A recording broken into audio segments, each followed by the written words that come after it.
Good morning. It is cold. It is cold outside. Very cold. Got down to 32 last night in Florida. But I was just so happy to see my itty bitties. They made it through the night. I was worried about them. Yeah, we were worried about the baby chicks, but they're tough. We got some gangster chickens here. Resilient. That's the word for the week. That is the word for the week. Word for the week. Resilience. And what was it we were trying to muse on? You can't have resistance without resilience. That's true. Yeah, you did bring that up. Just chew on that for a little bit. Yeah, it was just a video I came across. It was like I heard that word a couple times this week, and then this video I came across kind of like, I don't know, it hit me again, like maybe I should pay attention to that word. But she had said that it was a woman who came out of North Korea and all the things that she had experienced, and people had told her that, like, don't you need to go see therapy and, to get over your trauma and stuff. But her response to that was just that, not that I'm not saying she's against it or whatever, but she just said people are a lot more resilient than we think. It's true. Yeah. And yeah, by me making that comment, I am for therapy, by the way. So I'm all about, when testing the resilience aspect of it, just like go out and camp with very few things. Yeah. You'll see, it's like, wow, I didn't know I was capable of, like, for sure. That you will definitely learn what to bring next time. Yeah. But it's good stuff. Suffering together is actually something really good. I endorse it. That should be a good men's activity. Go and suffer together somewhere. And actually, that's a good segue for what we're talking about. Can suffering be considered good? Ooh. I have my answer. But I think what you were sharing is good. So let's get into it.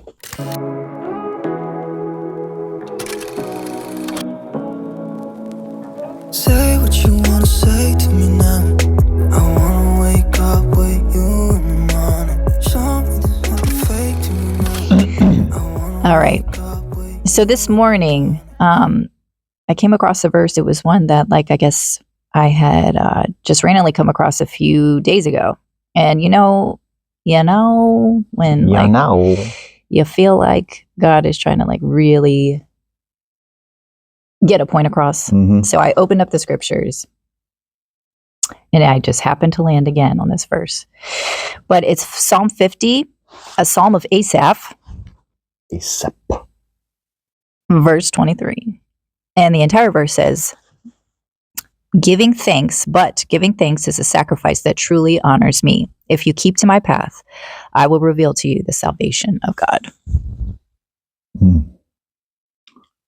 And so a couple of days ago, the part of that verse that really stuck out to me was, if you keep to my path, I will reveal to you the salvation of God.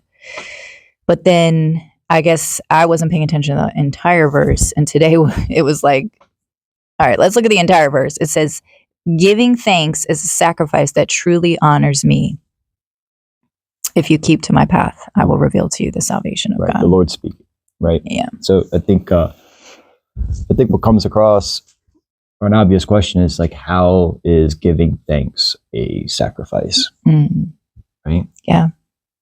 So you want to feel it? Yeah. I mean, I think it was just based off like what we were talking about earlier. Nobody would look at the trials they're experiencing as something to be thankful for, right? But I think that's the beauty about that sacrifice, is that in spite of how I feel about the circumstance or the situation, I am choosing to lay on the altar, like what we were talking about, my perspective, which is a very narrow or like short-sighted perspective.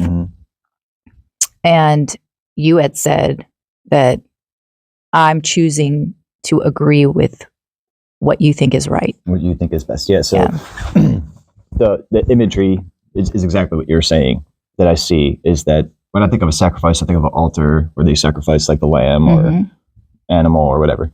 So there's the altar, and the sacrifice that I'm putting on there is when I'm giving thanks, that is a sacrifice. And what am I sacrificing? I'm sacrificing my perception, my thoughts of what is right and wrong, or what I think is right, And I'm putting all that on the altar in agreement with, you know what's best. Mm. And that's, the Lord is saying that honors me. Yeah. So what does that look like? I know, I didn't mention this earlier, but I actually heard from from the mouth of my own father. Mm. And I was like, man, I am astounded. That is so good. And he had said that I would never take it back, what I went through. Wow. And my dad went through a really bad motorcycle accident back in 2017. Mm-hmm. March 2017. That was a rough time for us. Because at the same time, our Judah was getting open heart surgery. Mm. My dad was in the hospital. My grandfather was on dialysis coming over. Literally at the same time. All of them were in the hospital at the same time. Yeah. And my dad was really, I would say, he was inches from his life. He, he got into that motorcycle accident. His spine was like severed from his pelvis. He had a bunch of broken bones and bleeding out. And was unconscious. They couldn't find him for 45 minutes on the side of the road. It was anyway. And he's still, granted, 9 months later, he's back as a ramp agent for Southwest, and like putting snacks in the plane, you know what I mean? And they call him a walking miracle and stuff like that. But it was that experience that was his Godsmack. It was like, it drew him so closer. And my dad and we talk about the scriptures all the time, and, and he's got questions and he's always digging, and we pray together and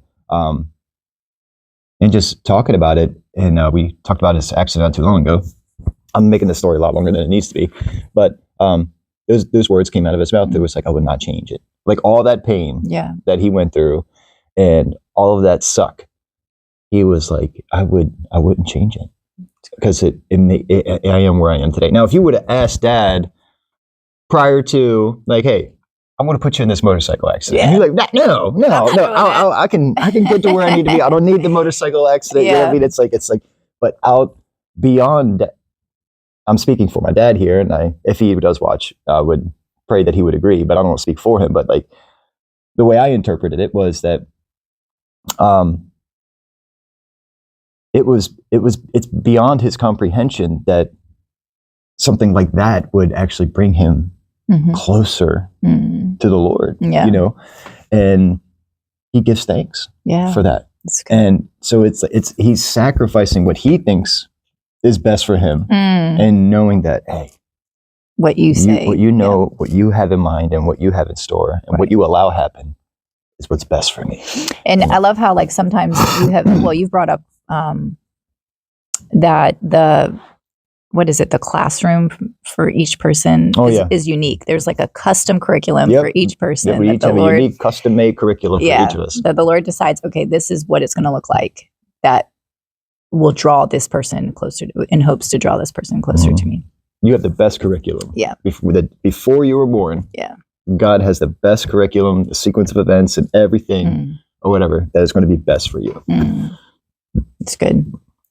Yeah. So something that like just piggybacking on what you were saying, I think like a couple of days ago, I had shared with Tony this, it was a vision. It was not some like, I had a vision. Wasn't my anything eyes like rolling in the back of my oh head. gosh, no, nothing like that. I had a dream.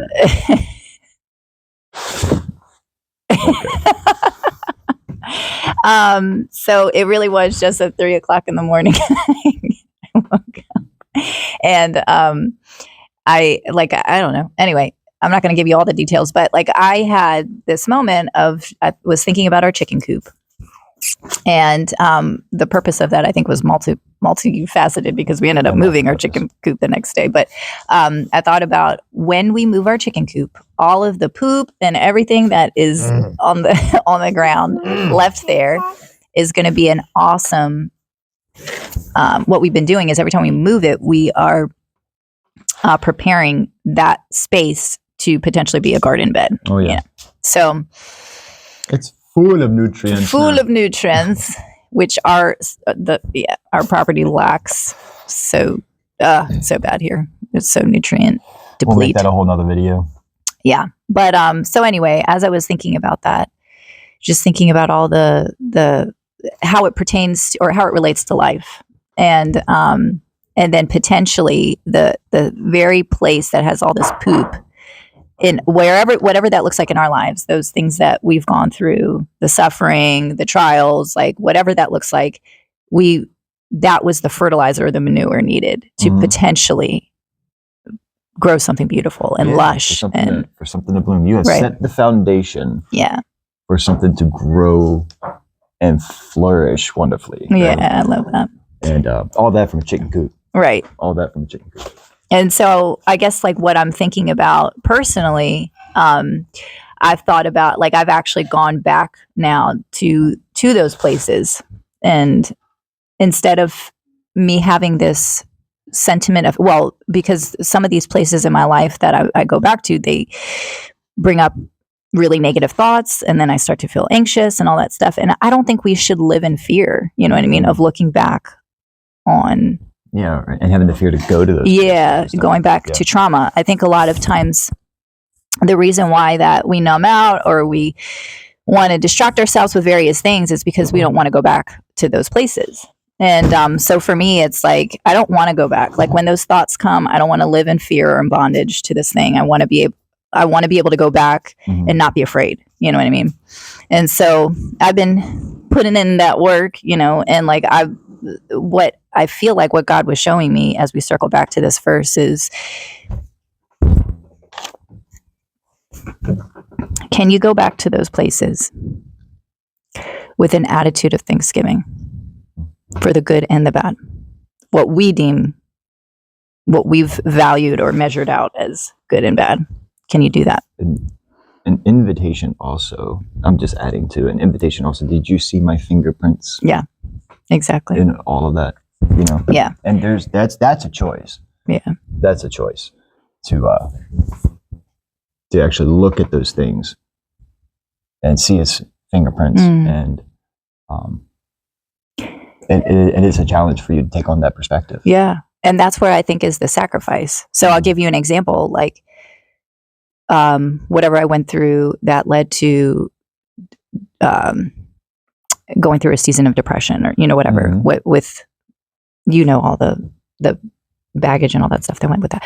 But so when I go back to that place, instead of like, I think what comes to mind is like, I have that fear of going back there, you know what I mean? But then what I've reframed it to think, Lord, thank you. Thank you for that season of despair and depression. I thank you for it. It's a complete shift, you know, and I thank you that that's where you found me. And I found you, and I was open to hearing your voice. And then it's so crippling. And I'm just camping out on that one. I love this point that you're making. Also, you have this fear of going back to that place, right? You have a fear of going back to it. Yeah. And you and I were having a conversation with some guys who were like down on their luck, but they came and helped us out, you know, and you know who I'm talking about. Guys from Kovo. Yes. So they come over here, and one of them was saying that, like, as soon as I get back out into the world, because they're in a discipleship program and stuff like that, it's like, if you leave me with these devices, I'm going to get right back into it. And it was like, I was grieved because they're still living thinking that they're that same person, right, who they were back then. And what I'm trying to say is, there may be a fear of going back to those places, but the fact is that the person you are today is not the same person that you were when that happened. For sure. That's something to be thankful for. Yeah, right. For it's sure. like, man, and it's like we actually are. It's I look at it as like almost like a power lifter or something like that. You went to lift 280, you know, deadlift 280 or whatever. You went to lift that, and then it's like, oh, yeah, it didn't work, and then now you're ashamed and all this other stuff and all this stuff. But when you come back to that 280 in that interim of time, you've been training. Like, you've been like at it, and then it's time to lift that 280 again. It's like, no, dude, you just time has passed. And you're not the same person that you were when you first did that. So take that invitation and go lift it. You can do it now. And I think that's part of the Lord's style. Brings you to something to where it's like, oh, and we grow. And then it's like, watch, you can do it now. you got this, man. And it's like there's this partnership of doing life with him that is so beautiful. We and the instances can be infinite on, does that make sense? Yeah. On how he's such a good dad and how he trains us and how he's oh no, I'm a little sidetracked by the welling up of your eyes. Yeah. Are you okay? No, I Does guess, that make sense? I I think mean, you're like, just man, that is, hitting a chord there, yeah. you're not the same person you were in those times of despair and you call it hopelessness. And I think after we become born again, we always have that hope, and it's reminding us and clinging to that. That's the anchor of our soul.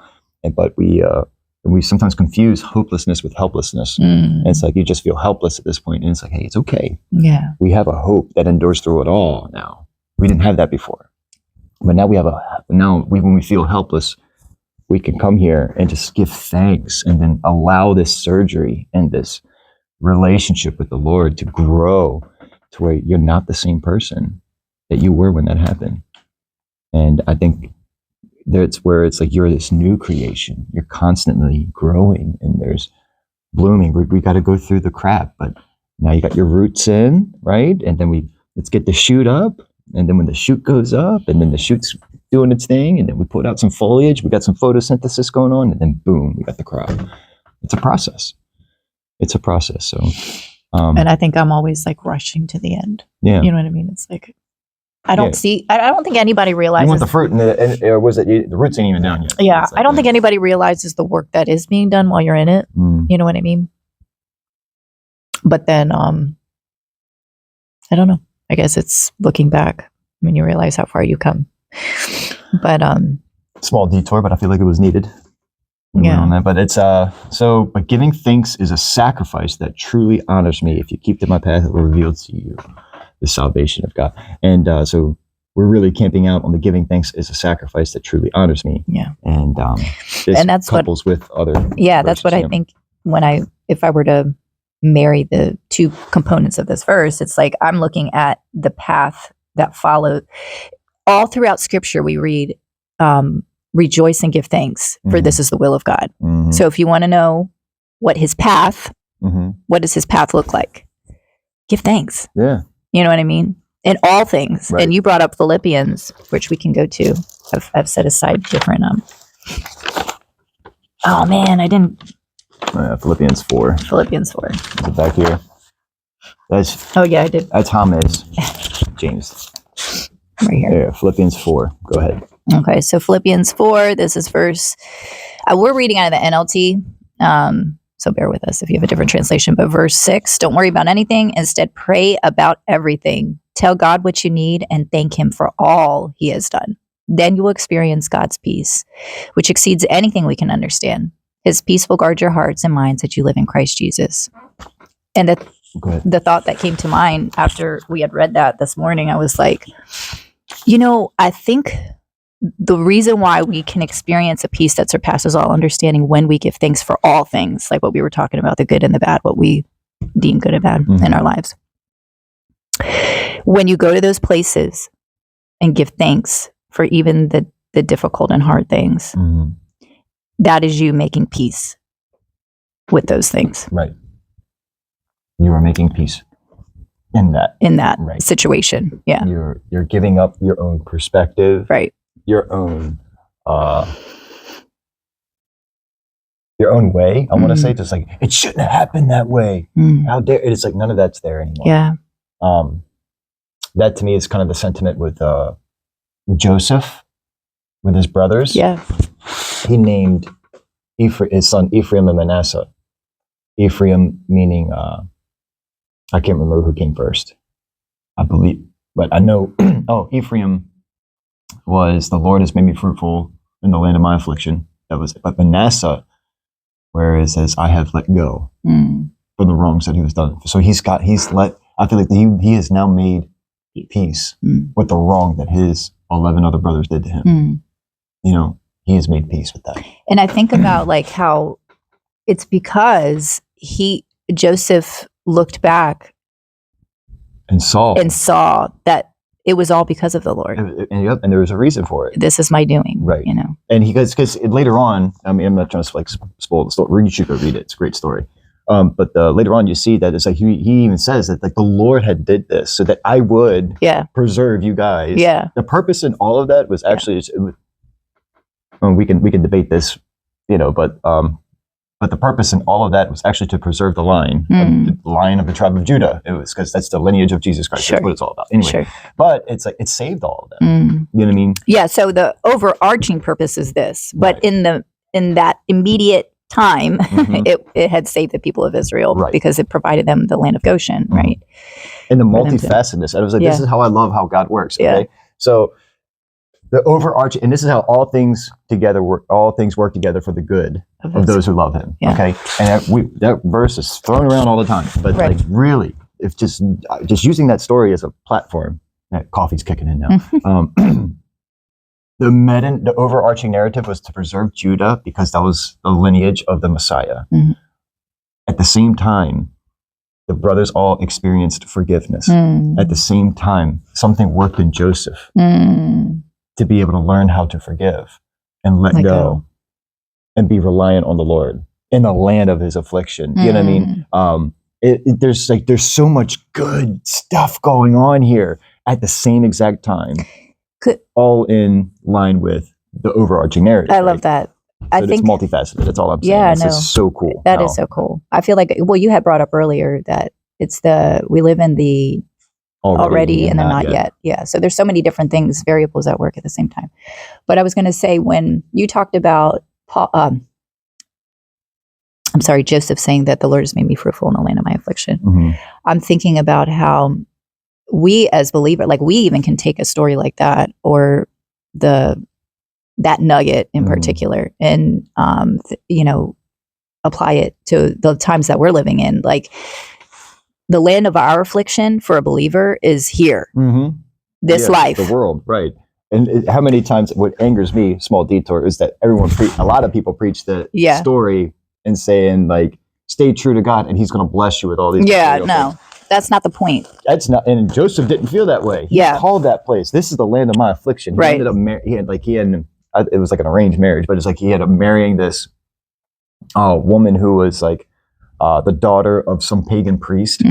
And he had children with her. Yeah. And it's like, but he gave them Jewish names. He put his foot down on that. Yeah. And he had to dress like them because his brothers didn't even recognize him. Right. You know what I mean? He was completely, everything was just, he was in the world. Yeah. But he was not up. But he knew he didn't belong. It's like, I don't belong here. So like that was the land of affliction. And to all of us Christians, getting back to the point, there's like this life, this world that we're currently in, and then we can get on all different types of levels here. We don't belong to it, So, and I wonder, the afflictions, that verse that says like it's in the Psalms, many are the afflictions of the righteous, but the Lord delivers him from them all. So like those things, we can count it all joy, like we were reading about in James, because it is, I think it's what causes us to persevere, right? And refines our faith. And the way I look at it too, it keeps me clinging to the hope that we have of eternity. For sure. You know what I mean? So, it all has a purpose and we can be thankful for it. Amen to that. And I just wanted to end on, what was it, Matthew? Yeah, so I cannot take credit for this, and neither of us, but we'll give all the credit to the Lord. But we've heard, I'm pretty sure people who like read the scriptures and stuff like that, they have read this over and over again. And I find that I look at this in a totally different light. It was so good. Not saying that the way I've read it before could be bad. Yeah. Or incorrect, but I find another depth to this verse now in Matthew 5:9. It was a brother that shared it with you, right? There was a brother of mine who shared this, and to me, it was powerful. Yeah. And there's no way I could recreate that moment in terms of like him explaining it all. The impact of it. Yeah. Matthew 5, verse 9. And so the verse reads as, God blesses those who work for peace, for they will be called children of God. Can I just pause for a second there? Because I think most translations would say God Blessed are the peacemakers, for they will be called children of God. Right. Yeah, we're reading from the NLT. So blessed are the peacemakers. We can keep it that way. Yeah. For they will be called the children of God. And the depth that is in context to everything that we just spoke about. It's not just somebody like you see a altercation and then you kind of interject yourself to make peace. Immediately, that's what I normally think of when I read that. Yeah. The depth, the next step of depth, I believe, to that is blessed are the peacemakers, are the ones who do the work and to make peace in themselves. You know what I mean? With God. You know what I mean? Does that make sense? Yeah. Where they're doing the inner work. They're The soul work. The soul work. They're doing they're thanking the Lord in spite of all of their circumstances. They're looking for his fingerprints and they're finding peace in all things now. And knowing that, he knows what's best. They're making peace. Right. With. And that's a peace that surpasses all understanding. And that's what we were reading about in Philippians. Yeah. And getting back into what we see here, giving thanks is a sacrifice that truly honors me. And I just think this is. Yeah. It all goes hand in hand. Really cool when you start coupling all this together. Yeah. So. It's beautiful. So to recap, giving thanks even for the trials, the difficulties, those things that you've. Yeah. All things meaning all. Yeah. All yeah. Everything. Even those things. That's making peace. And now we harp on the bad. We're harping on the bad. Yeah. Like the good too. Even the good. Yeah. We thank the Lord for the times we eat, for the. Yeah. You're so good. This and this was great. I'm floating right now. Like I really just appreciate this thread. I feel like the Lord weaved all these beautiful verses together and we didn't want to lose it. No. So I was like, let's pull out the camera, even if it's just for us. I want to keep this. So we remember it. 100%. And thank you for inviting me on this stroll. Thank you you're such a wonderful counterpart. Oh, it's going to get mushy. But, so, good? Yeah. Well, guys, hope you enjoyed this as much as we did. So God bless you, keep you, and we'll see you on the next one. Peace.